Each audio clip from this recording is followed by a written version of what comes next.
மாறி மாறி மன்னிப்பு கேட்டாரு. அது 5 வகையா மன்னிப்பு கேட்டாரு. 5 வகையாவா? ஆமா, 5 வகையா அண்ணன் பல்ட் அடிச்சிருக்காப்ல. வந்து வார்த்தைகளால் இல்ல செயல்பாடுகளால் ஏற்பட்ட வலிகள் காயங்களுக்கு நிபந்தனையற்ற மன்னிப்பு கேட்டுக்கொள்கிறோம். விஜயலட்சுமிக்கு எதிராக நான் பேசிய அனைத்து விடயங்களையும் குற்றச்சாட்டுகளையும் நிபந்தனையின்றி நான் திரும்ப பெற்றுக் கொள்கிறேன்.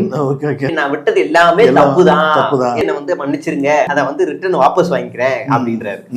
3வது, விஜயலட்சுமிக்கு எதிராக பொது ஊடகங்களிலோ சமூக வலைதளங்களிலோ எந்த விதமான கருத்தும் தெரிவிக்க மாட்டேன் என இனிமேல் உத்தரவாதம் அளிக்கிறேன். சத்தியம் சத்தியம். இந்த சூழலிலும் விஜயலட்சுமி அவர்களை தொடர்பு கொள்ளவோ அணுகவோ மாட்டேன் என உத்தரவாதம் அளிக்கிறேன்.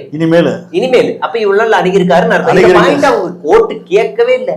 இந்த வழக்கை முடித்து வைக்குமாறு கேட்டுக்கொள்கிறேன். தாழ்மையுடன் கேட்டுக்கொள்கிறேன். ஒரு அதிபரை வந்து பொய் வழக்கு இல்லை, பாலியல் வழக்கு.